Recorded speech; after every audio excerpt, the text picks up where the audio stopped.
Hi guys, welcome back to my channel. Bienvenue sur ma chaîne YouTube.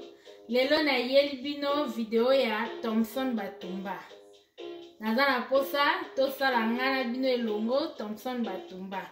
Pona ko tumba yango esengeli to zala na ndembi na ngai na sangisi yango na celery na sina niki yango oyo mungwa oyo nazana ai nazana gingembre et puis nazana muscade na ngai nazana cube magie naza pe na citron oyo nazana ngo eza bouillon ya tomate et puis nazana lituna matungulu na ngai elongo na bino nazana posa tolanda koma kotumba kosaisonner Thompson na biso avant totia yango na moto.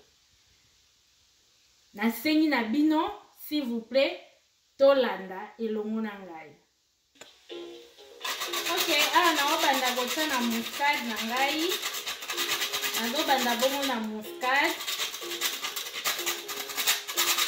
Biso nyonso toyebi bamama muscade ezalaka malamu mingi mpona biloko.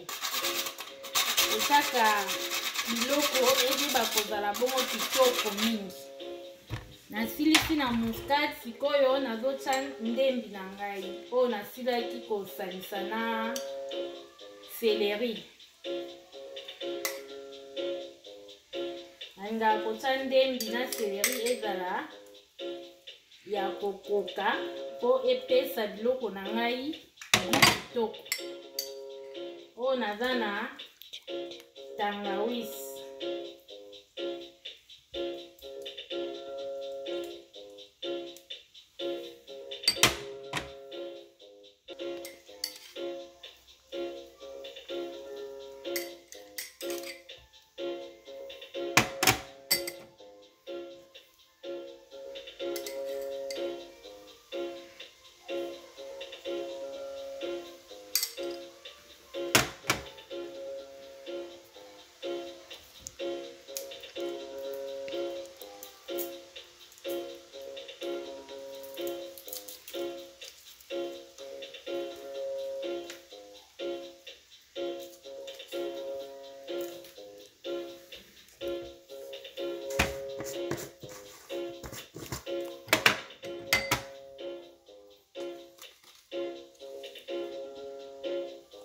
Oyo nalinga yango bouillon oyo nalinga yango mingi po esalaka ke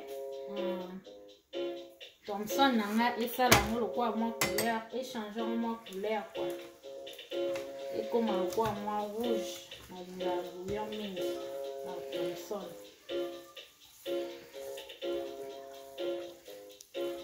Bouillon ya tomate.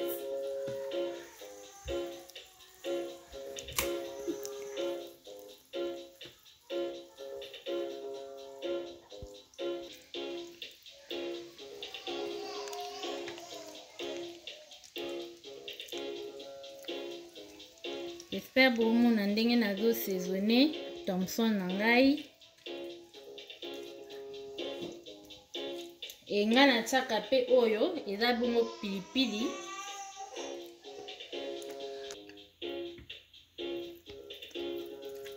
Ya pilipili oyo bande comme o baliaka pilipili ko utiliser ngo. Soko liaka na o pilipili te inutile osalela ngo. Nga tsaka boye po moi pilipili esala moi bien na monoko.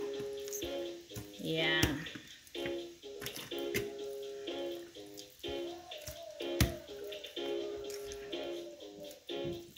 Soki tosilisi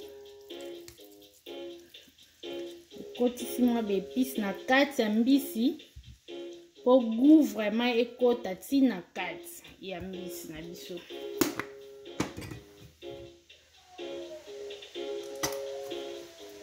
Nakotia mwa huile moke likolo na yango po ntango na kotumba mbisi na ngai ebima vraiment kitoko makasi.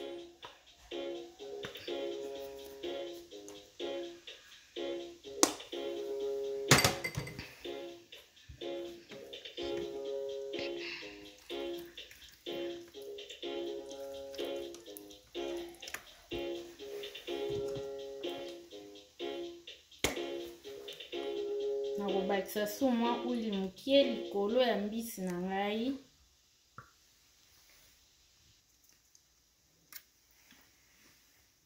Mokie kaka likolo ya mbisi po esala mwa ba bien na mbisi na ngai ntango nakotumba yango ezala vraiment kitoko.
Ok la famille, Thompson na biso ndenge bozo mona ngo wana esili kobela tosisi kotumba yango.